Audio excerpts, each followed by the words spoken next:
Pleasure for me to introduce Mr. Gerard Butler. Jerry? Hello, everybody. Thank you, Admiral Rogie. I just found out 2 minutes ago that I was also to say some words, not just answer questions. So, just to give you a bit of context, I was telling this story before. When I first started acting, I had 4 lines in a Bond movie where I played a sailor on a British destroyer. And I got to say torpedoes bearing range 6,000, and the naval advisor said that I wouldn't say that, so they were cut. So I only 2 lines in the Bond movie, and ever since then it was my dream to play a naval commander, to act in the movie, produce the movie so that nobody could cut my lines. And I can say loads of those loads of that fun jargon. Anyway, we had this script for many years, and always waiting for the right time to make it. Since I first read it, I loved the entertainment value, the excitement, and it was time to, I think, reprise the submarine genre. But more than anything, it was a chance to bring the submarine genre into the 21st century, into submarine culture, and go into these new style of subs and go down and, you know, really see how these people think, work, their courage, their intelligence, their basically brilliance. So a chance for an audience to really get involved and live it with us. And I'd like to thank the Navy for all their help, because we couldn't have done it without them. Or we could, but it would have not been a good movie. And I actually think that we have a really great movie. I'm very excited about it. But they were incredibly, not just helpful, but gracious and kind. You were fantastic in hosting us in Pearl Harbor, and the help of Russell Coons and Caleb Kerr, who was our advisor. So I, again, just like to reiterate that it was a beautiful partnership.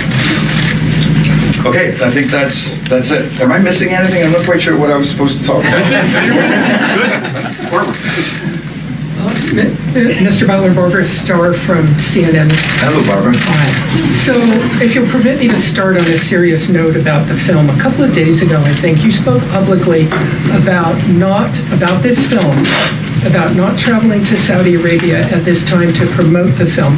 I want to make sure we all understand, as you speak to a room full of journalists, your thinking about why you decided, why the film company, I suppose, but you decided not to travel to Saudi Arabia to promote the film. And as you speak to a room full of journalists, what would you, in this situation, what would you want to see in Saudi Arabia at this point to be able to return and see the American film industry support with the Saudi film and entertainment industry? What would you want to see happen? That is a very difficult question to start with. And to be honest, I don't know if I have an answer to the second part. I haven't really thought it out that much. All I know is that when I woke up in the morning before we were supposed to go to Saudi Arabia, we were informed of what was happening, and it just didn't feel like a good time to be getting involved with that. It would have felt incredibly insensitive to go to Saudi Arabia, even though I felt very badly for the film company, because they did all the Saudi film company, because they did all their work in good faith for us, and there was a lot of fans ready to come, but it just didn't seem like a situation that we would want to get into.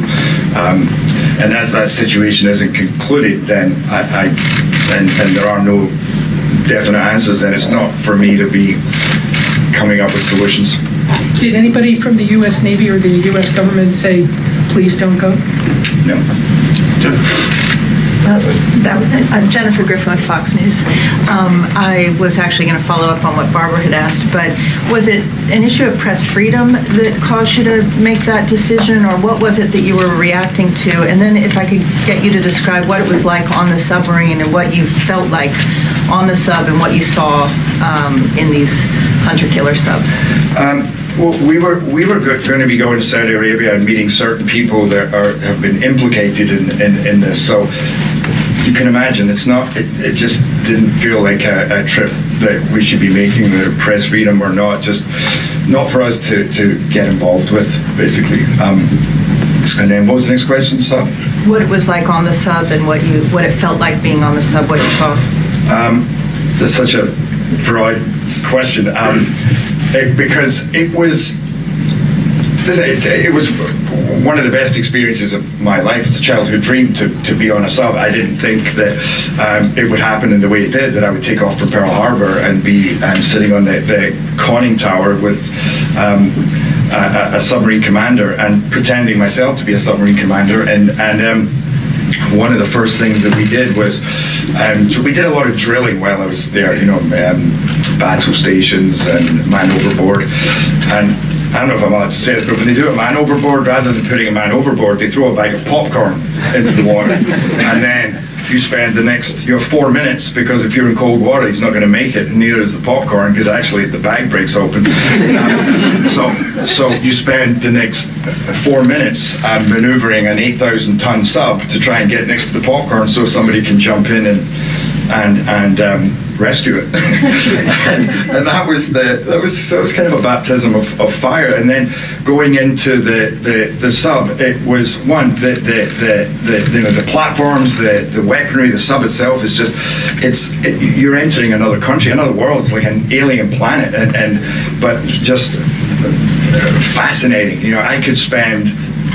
I felt like I could spend a year just in sonar trying to pick up what it is they do, but I was whipped from sonar to webs to navigation, down to the engine room, to the torpedo room, because I had a very quick-minded, which I feel like a lot of these sub-commanders are, very quick-minded commander who wanted to show me every working, living part of the submarine, including how they compress trash.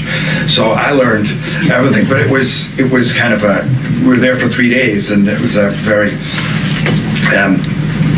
my head was spinning by the end of it for all sorts of different reasons. But I think this is a point that the Navy like to emphasize, it was what I really took out of it was the brilliance and the humility of the sailors that I worked with.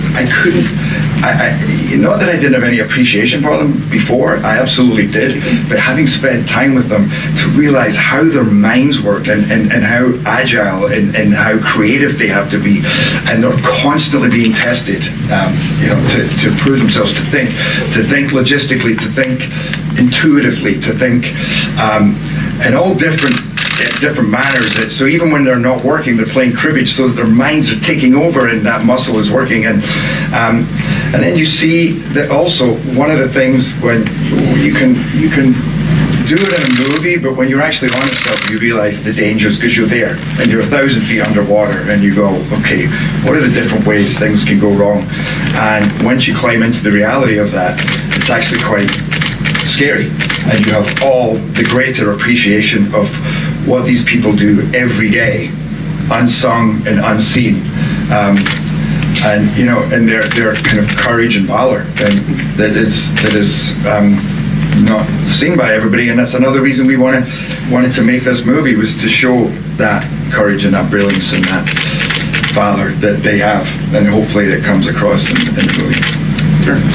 Hi, Tara Kopp with Military Times. You answered part of my question, but a few more on the Houston.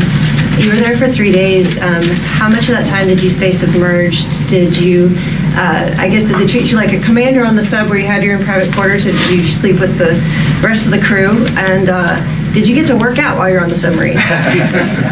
No, but we put that in the movie, by the way. There's a little space where guys are cramped in with the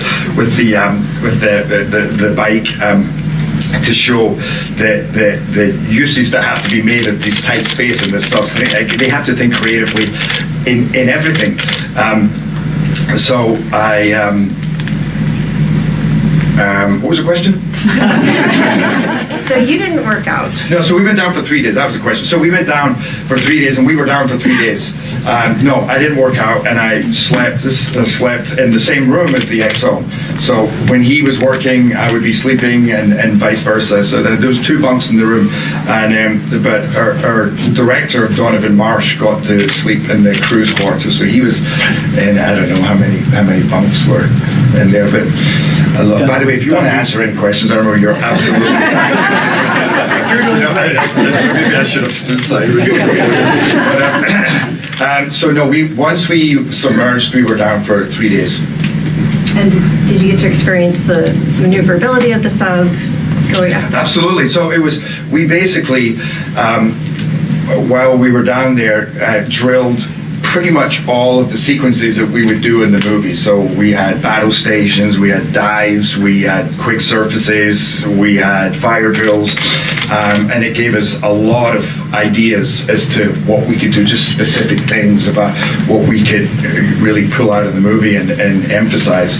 And so Donovan and I would be like, okay, that looks kind of cool, and knocking on the door, any chance we can, maybe show a fire drill with real crew? Because a big thing, as I say, for us was making this really authentic and bringing people into this life and this living, breathing sub and these living, breathing people and how they act, how they move, right down to every word, every command, every sub-command, every repetition. And we spent a long time in the rehearsal room making sure with Commander Kerr that was all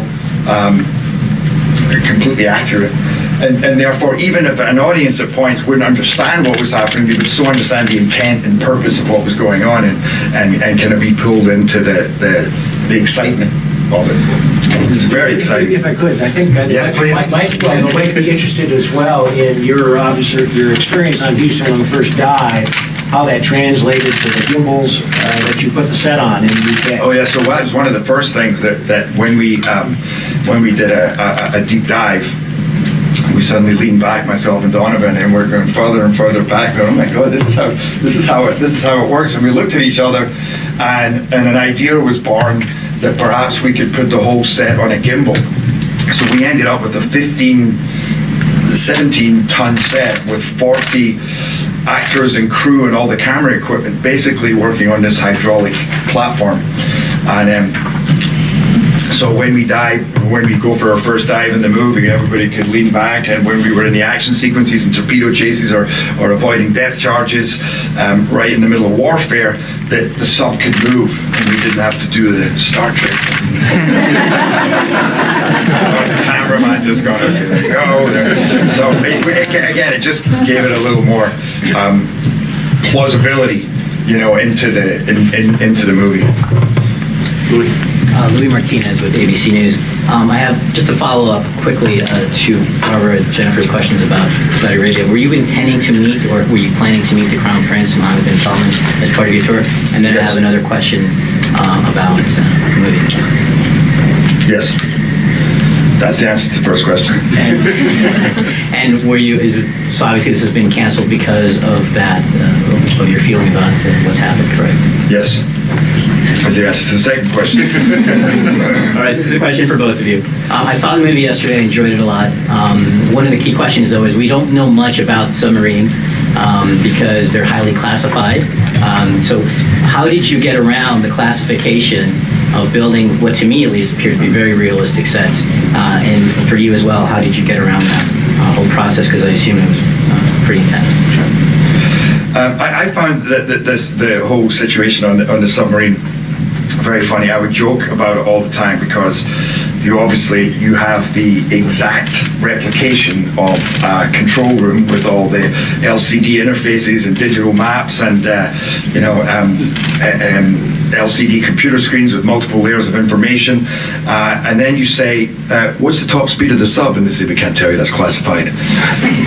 Okay, and what depth do you guys go to classified?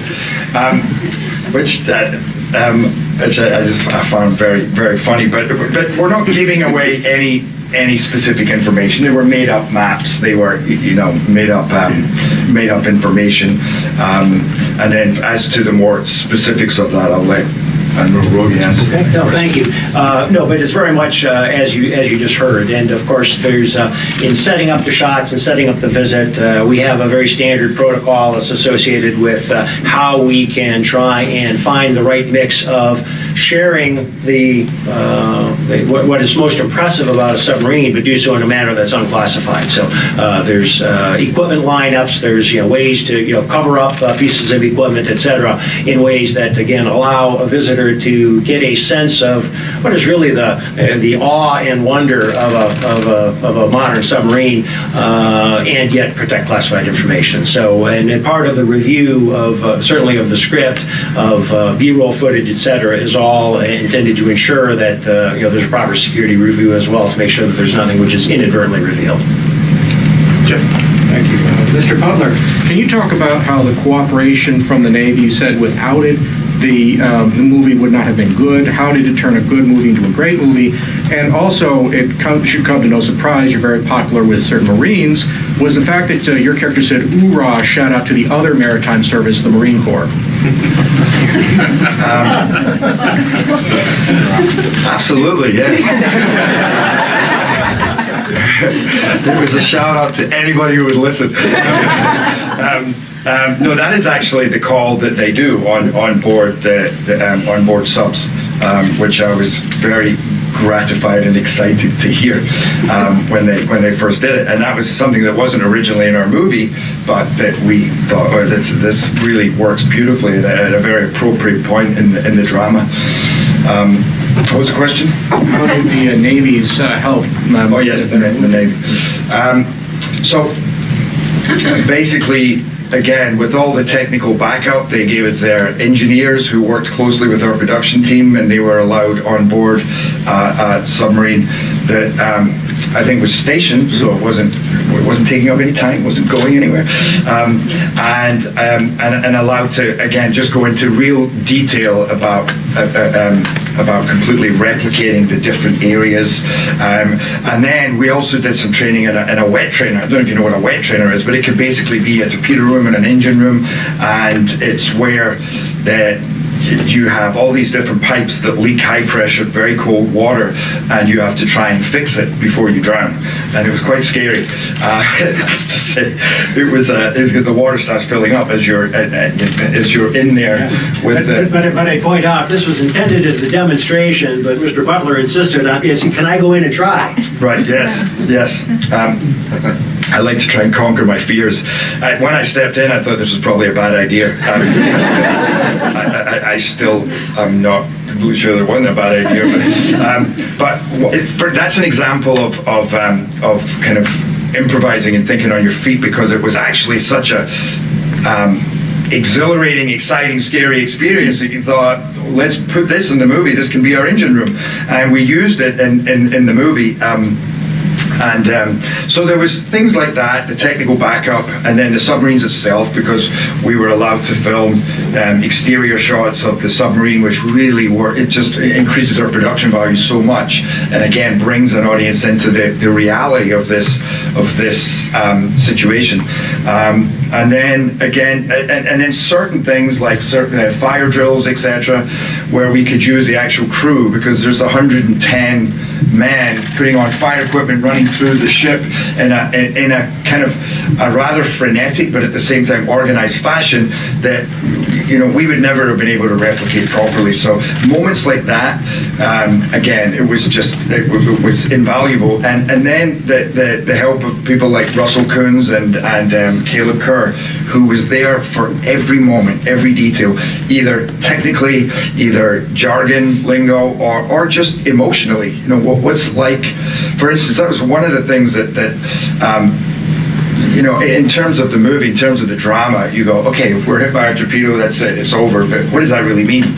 To break down what actually are the threats that you're under, and what that would be like, and have a crew hear that, so that when they're performing, they're thinking more of the details, the actual risks to person that make it all the kind of scarier for them, and all the more kind of thrilling for an audience. I'm sure I'm missing a whole bunch of other stuff that the Navy did for us, but it was, like I say, the difference that it made was huge. Tony Capacity with Bloomberg News, one for the Admiral and then one for the actor. The actor. I think that's talent, isn't it? That's one from the journalist. The hunt for talent. You talked about that. The Navy is also trying to build public support for a 355-ship Navy, including a $127 billion Columbia class.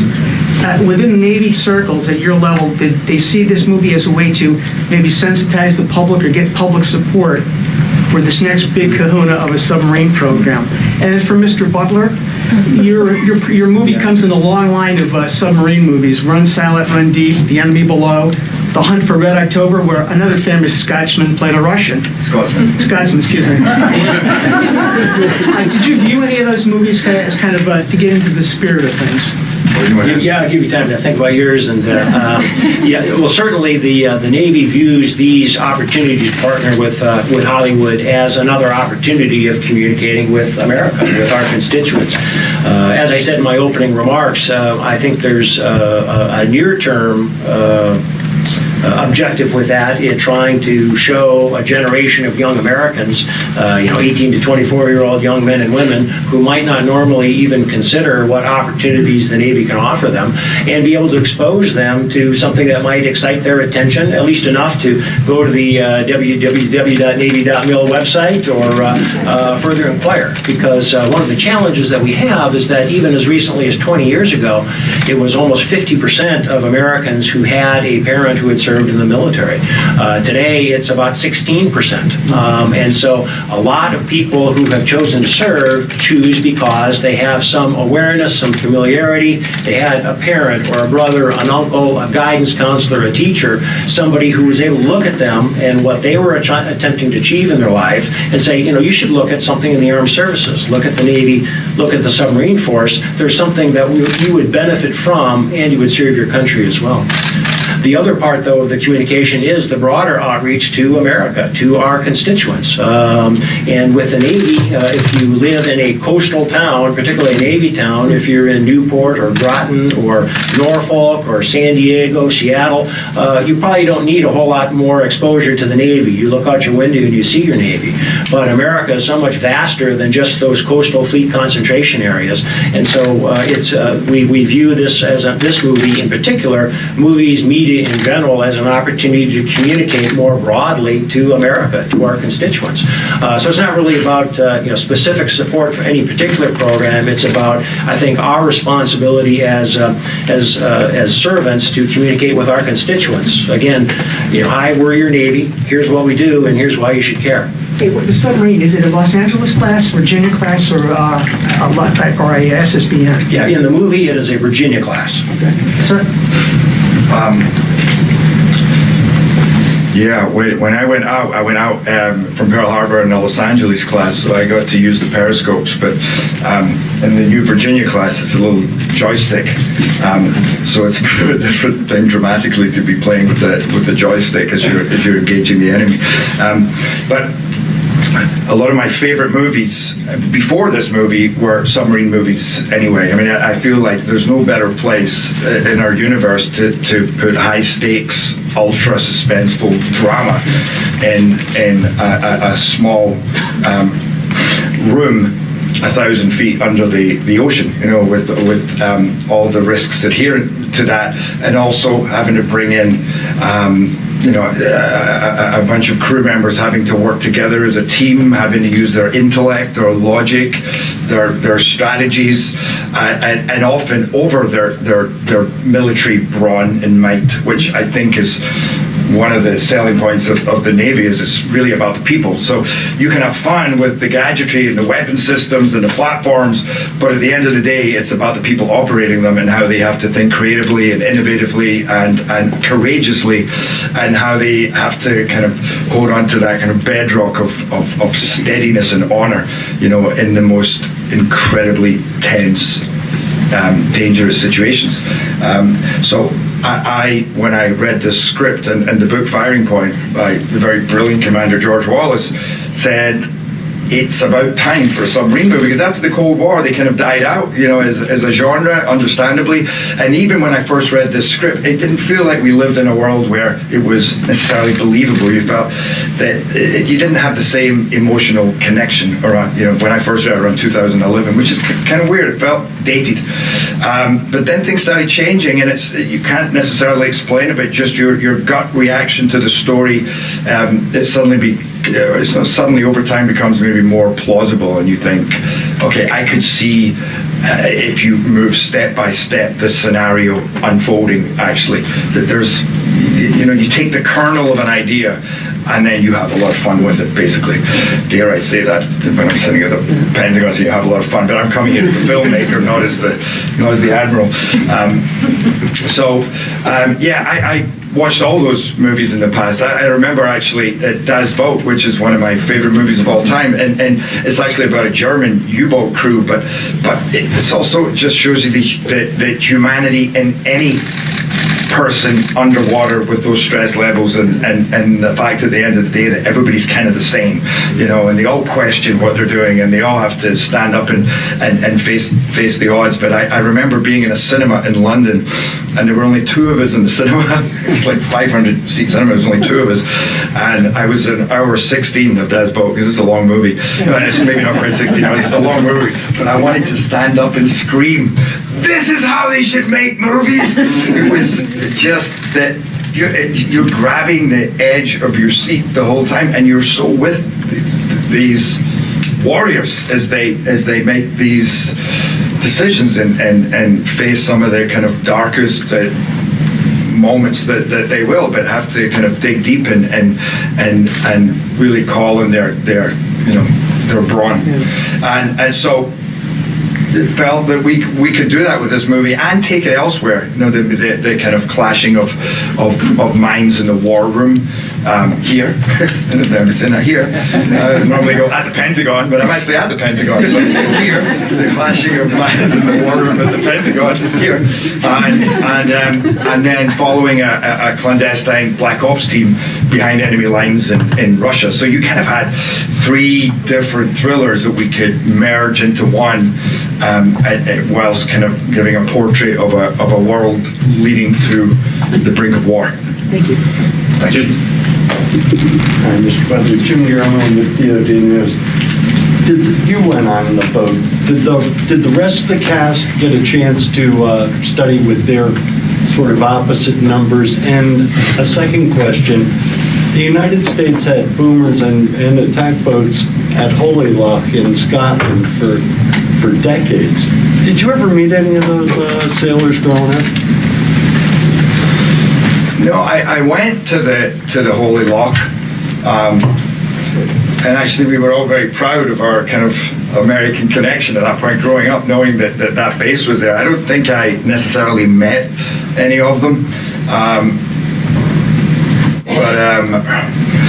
The other question was what? The rest of the cast get a chance to meet with their opposite numbers. No, it was only myself and Donovan that went out on the submarine, and because we filmed in Britain, some of the main players were American, but we also had a lot of British actors on that sub, and they had the benefit of Russell Coons and Commander Kerr to go over things with them, but they didn't meet any counterparts. But Caleb was pretty great at explaining to us what everybody did, and I think when you see the movie, I don't know, has anybody seen the movie? Yeah. Oh yeah? Oh, okay. Yeah, I wanted to punch the XO in the nose. So did I. Although I have to say, in real life, he's a lovely fellow. Last question here. Thanks, Patrick Tucker, Defense One. You mentioned earlier that the plot began to feel a little bit more plausible from the moment when you first looked at the script, and that's, of course, in many ways, perhaps a symptom of changing geopolitical relations. Did you develop an opinion or an appreciation of the delicacy of U.S.-Russian relations as you began to examine the script, and how did that opinion change from when you first got it to today? No, it's actually, this movie is, even though there's geopolitics involved, it's not a political movie, and it's actually about the real men that have to follow orders or act on their own under incredible pressure, who are not politicians. It's like my character, Captain Glass, is every man. He worked every job on the sub. So other than spending time about the pressures that these crews are under and the circumstances that they go into, not necessarily, and maybe perhaps being a little more aware of just how real life this could be, because you start to hear stories that I can't tell you because they're classified, but maybe you know them, but you kind of start to hear about, and even while we were filming, there were, Russian, fighter planes buzzing U.S. warships, and there was certain things going on that you kind of think this is incredibly serendipitous to our movie, you know. But to be honest, what we often do is, again, you take those sensitivities and then you go to town with them, really, you know. Thank you all. Mr. Summers, please, Commissioner. Yes, please. Thank you.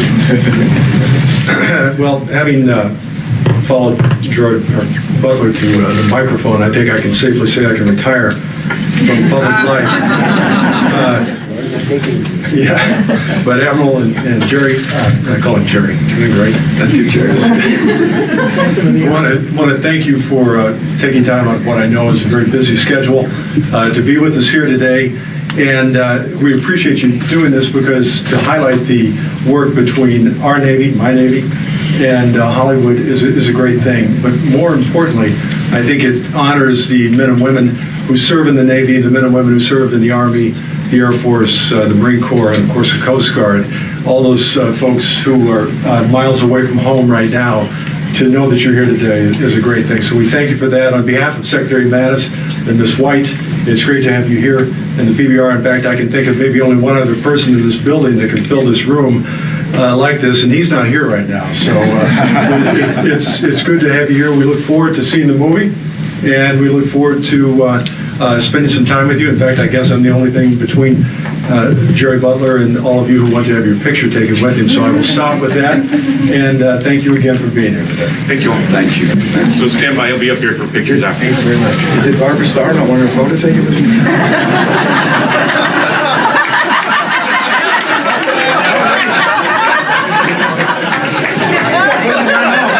I need my photo. Well, actually, I have a follow-up question. No, come on. What's easier, sir? What's easier for you, a Pentagon press conference or a Hollywood Entertainment reporter press conference?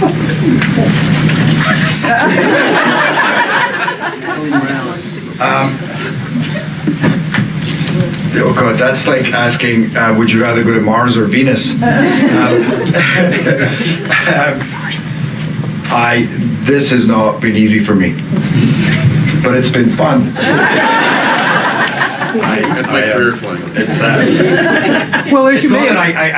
It's not that I don't get particularly nervous or particularly not nervous, but I found myself suddenly backstage going, wait, what am I doing right now? But I guess these are all the things these life experiences that toughen you up for other times. I forget your question. I'm so much that I'm constantly, what was the question again? Thank you all. We'll stand by. Thank you. Thank you. I may need your help. Take a picture.